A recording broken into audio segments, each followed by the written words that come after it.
Welcome to the ISO Show, dispelling myths and sharing tips for success to improve your business with ISO standards, with your host, Mel Blackmore.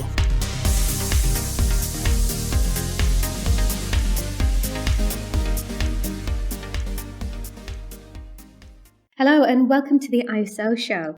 Well, I'm delighted to be joined by David Algar, our resident carbonologist, for the last episode on the 7 steps to carbonology, which is declare. This is where you declare your carbon neutrality, where you can shout it out from the rooftops that you are actually carbon neutral now, because you've verified your emissions, you've achieved carbon neutrality, and this is the final stage where you'll make both a formal declaration in line with PAS 2060, which we've explained about in previous episodes.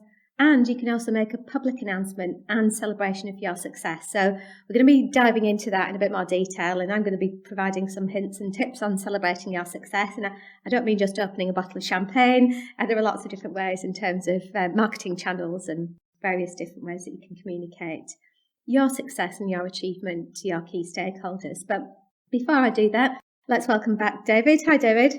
Hi, Mel. Thanks for having me on again and for having me on this mini-series. Yeah, no, it's proved to be really popular looking at the listeners that we've had tuning in. So for those listeners that are literally tuning into this episode and haven't listened to the previous ones, could you just briefly recap on the 7 steps, please? Yes, of course. So it starts with define. So that being step 1, that's where you define essentially what you're looking at, so your boundaries, and then the subject in terms of PAS 2060, so what you're actually making carbon neutral.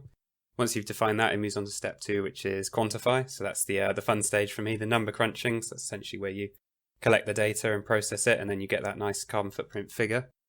Moving on from that is commit. So that's where you produce your carbon footprint management plan and start looking at the ways that you can make reductions, because that is a requirement of the standards.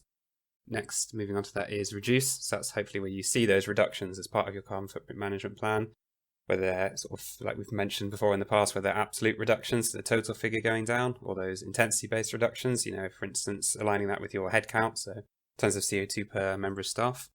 Moving on from that is re-quantify. So this is a cyclical process, so you'll need to basically do it every year. Point of re-quantify is so you basically, as it says on the tin, add up the emissions again and see where you've made the reductions.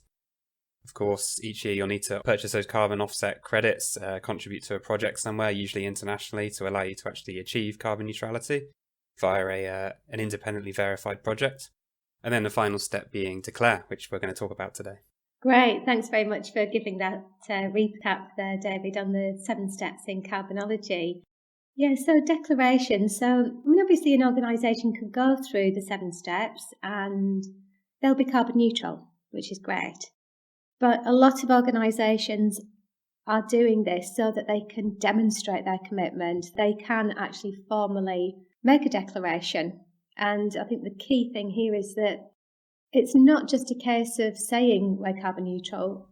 That organisation is actually demonstrating carbon neutrality through a proven methodology and international standards of best practice, which does give it that unique selling point if you're looking at standing out from the crowd. So could you just kind of explain what's involved? What's the key purpose of having a formal declaration?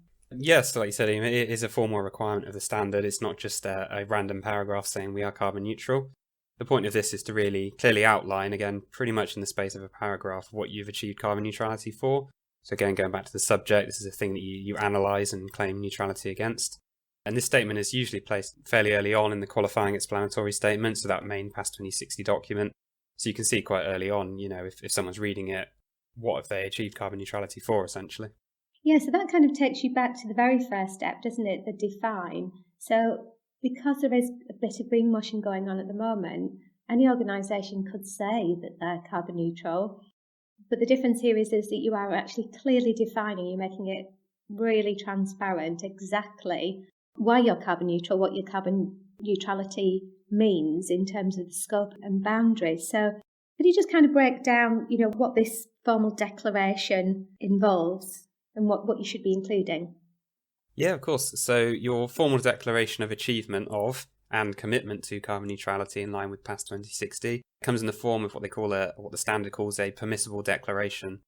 So in the back of the standard, there's a number that you can choose from and basically tailor to your needs. but they're really split into three main categories, and this is dependent on the type of conformity assessment you've had. So this refers to whether you've done the work internally, basically completed the work within, the boundaries of your own organisation, with your own staff. Whether you've used a second party, so getting another organisation to come in and look at it, but not necessarily one that's accredited. And then the higher tier of that being a third party with an independent view on things that have been accredited to verify your emissions. So it's basically those three tiers, the self-verified second party and then the independent third party. That's what defines the categories of your permissible declaration. You'll need to be very clear on how you've verified it and not claim you've done so with an independent party if you haven't, or if, for instance, the verification isn't complete yet. So, these declarations are essentially split into three main categories depending on your conformity assessment. And then just going down into a bit more detail, these three categories are then split into three subcategories. What this really boils down to is whether you're essentially committing to carbon neutrality, whether you've achieved carbon neutrality, or doing what the standard would call a uniform declaration, where you're both achieving carbon neutrality and then committing to achieving it in the future. And in your experience then, I know that you've worked with a number of organisations on the 7 steps, and 14060 Farm Path 2060 is part of that. What's popular at the moment? What's the common thing that most businesses are doing in terms of the declaration?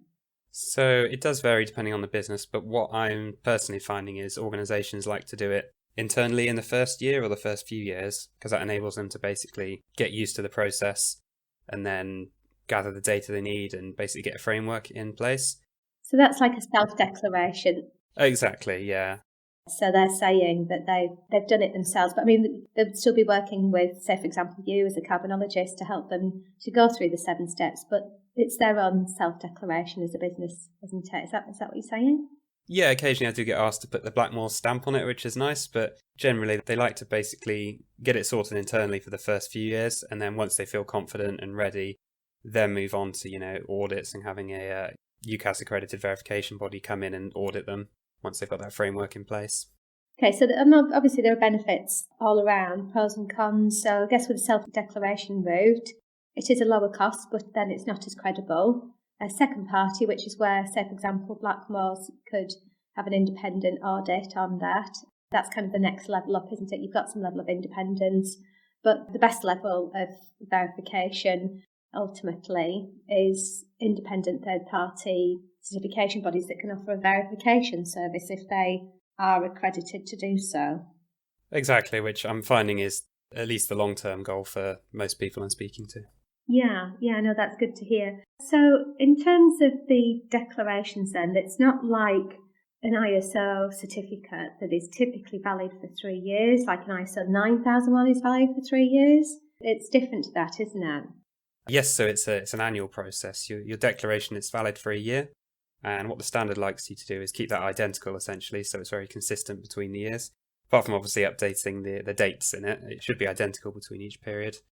And then, going back to what we spoke about in the last few episodes, to make this declaration, you also need to make sure you're actually making those reductions, which links back to the carbon reduction plan we've been discussing. Yeah, exactly. There isn't much point in doing this year after year unless you're actually going to see those reductions. Okay, so when it comes to the definition then, you need to be crystal clear on that. Again, going back to, you could say, yes, our company is carbon neutral, but you do need to be quite specific on that, don't you? Could you give us an example of that, David? Yeah, so your permissible declaration is basically a summary of your achievement, and you really need to clearly outline the entity, which is just the standards term for your business. So you really need to outline what your business is, who they are. For instance, some businesses have the same name or similar names. So you just got to be very clear that it's you that's achieving carbon neutrality or committing to carbon neutrality. And also being very clear with the subject, so the actual activities you've defined.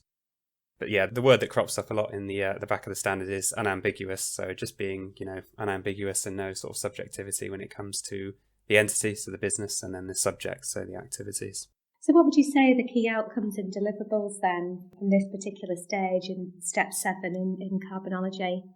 So the main outcome here from the point of view of the standard is that formal declaration of achievement and commitment to carbon neutrality. Again, you split it up by those 3 categories depending on your conformity assessment, and then those 3 subcategories depending on the status of your neutrality, whether that's an achievement, a commitment, or both. And then, having these standardized permissible declarations really helps keep the terminology consistent between organizations. And as we know with ISO standards and PAS, it's the whole point of this is that they can be applied to any organization, which helps with that. So do we need to make this publicly available then? The QES should be publicly available with free and easy access to all the supporting evidence that you've collected to basically produce it. And you or a senior representative within your business will have to sign off on it and its content, as well as making this available to interested parties, such as, potential clients for your business that want to work with a carbon neutral business. It demonstrates leadership commitment to the statements and the ambitions within it. So in terms of the next stage then, it's about making the most of that commitment and that declaration and celebrating your success. So in your experience, what have organisations done to kind of take this to the next level in terms of that public declaration? Yeah, well, obviously you should communicate it internally. If you've done all this work, it's good to let the staff know. Obviously, celebrate their success and let them know what they can do moving forward to support it. But externally, there's a number of things you can do, such as, something that every company does now, social media, promoting it online, promoting it obviously on your own website. Your own website is obviously a good place to store any supporting evidence or documents. The QES, again, it's good to have that accessible on there. You could do such as things as interviews, which I think we did one a few weeks ago, didn't we? Sort of trade press, local magazines. Yeah, so there's lots of different communication channels that you can use. I think it's obviously what works best for you. So at Blackmores, we have something called a Client Success Media Pack that we use with other ISO standards, and that can be used here. So that's a service that we actually offer free of charge as part of our service on consultancy. So if you went through the Carbonology 7 steps, we would go through that with you. So that includes 10 ways to celebrate your success, and everything from tips on updating your website with content to include, through to testimonials and events, social media channels, how you can slice and dice content across different channels and gain a bit of a buzz and traction, not just externally, but internally as well, which we've seen a lot of organisations do with great success. And then, of course, because these standards are still fairly new, you could potentially be the first in your industry to achieve carbon neutrality in alignment with those standards. So, by having those formal declarations aligned with PAS 2060 and 14064, that could really, set your business apart within your industry or profession. And we've worked with a few organisations that are doing exactly that and reaping the benefits. So, yeah, we had national press interested in a particular client in a particular sector, which I'm not going to name, but it can have almost like a domino effect as well, because once you've made that declaration, it can cascade down into lots of different communications and also be part of your sustainability strategy. So what we've found with some of the discussions, and I only get involved with some of the introductory meetings with you, don't I, David? I'm not involved in the technical aspect of delivering Carbonology, but the general consensus here is that businesses are doing this as part of something bigger, whether it's, commitment to the Sustainable Development Goals, their own sustainability strategy, or making a pledge to the Prince Charles's Terra Carta. This is just kind of a stepping stone. And I think the fact that it is only, for 12 months, it keeps businesses on their toes. And I mean, you're starting to find now, having been, doing this for a year, that the companies that we first did this for a year ago are now actually coming back, aren't they, to go through the process again? Yes, it's getting to that stage. Yeah, I have to call them up and ask for the data again and, look at the reductions, which generally most people do make, which is great. Good. Well, that's good to hear. It's all moving in the right direction. And, for our listeners, would you say that it's easier, in the second year? Yeah, much easier. One, because we know what data we need and where to get it from. And two, because, I try and design the systems and the spreadsheets to be a lot easier and simpler for the clients to either fill out independently or for me to fill out a year later. And what was, 2 or 3 days work in the first year turns out to be 20 minutes work in, the following year, because we've prepped everything and we know what we're doing. So it's worth putting the effort in to get the framework right, to use the proven methodology to then make life easier moving forward. You're not kind of scratching your head thinking how we're going to do it this year. It's systemised, isn't it, in terms of your methodology, which is ultimately it's the 7 steps in Carbonology. Exactly, yeah. You put in that hard work in the first year or the first few years, and then moving on from that is a lot simpler. Cool. So if anybody else would like to find out a bit more information about the 7 steps, David's actually produced a number of downloadable documents that you can review yourself. So some of them are checklists, some of them are more detailed information, but they just help to kind of go into this topic in a bit more detail so that you can see exactly how to apply the 7 steps. And of course, if you'd like some assistance or just like to have a chat with David about your carbon journey, then there will be a link to his Calendly so you can book an appointment with him so you can discuss your requirements further. Or if you've got any questions, that you've thought of as you've been listening to this series over the last 7 episodes now, then feel free to get in touch with David and he'll be happy to answer any questions that you've got. So yeah, is there anything else you think that you'd like to add at this stage then, David, before we end the series? Any kind of top tips? As I said to someone on the phone the other day, this is all about data, at least in the early stages. Think about data really, start recording stuff with accuracy, at a sort of granular level if you have to. But if this is something you're thinking about, obviously we need to do the define stage where it's all quite formal and we define what we're looking at. But if I'm taking a really sort of high level approach and just summing it up in one word, it would be data. So that's how it works. The data is driving everything then, yeah. From defining the scope and boundaries to defining the exact amount of, CO2 emissions. And of course, all of that feeds into the carbon reduction plan so that you can actually reduce your carbon footprint and go down the offsetting route and formal declaration. So yeah, great tips there, David, because it's all driven by the data. Exactly. And the only other sort of thing to add on is, this is a journey for any organisation, whether it's, got 5 staff or 5,000, it's a journey. It doesn't happen overnight. Yeah, it's an ongoing process, should I say. Cool. So thanks very much for sharing your advice and tips over the last 7 episodes and for your time. I really appreciate that. And thanks once again, David. Yeah, thanks for having me on. Great. Well, I look forward to catching up with you on the next iSlow show. Don't forget to leave a comment or subscribe if you don't want to miss any future episodes. And don't forget to get your downloads by going to the show notes where you'll be able to get the links to everything that you need access to. Thanks once again. I look forward to catching up with you on the next iSlow show.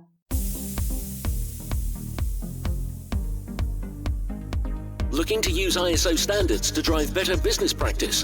Contact us at blackmoresuk.com to access further information and book your free 15-minute call.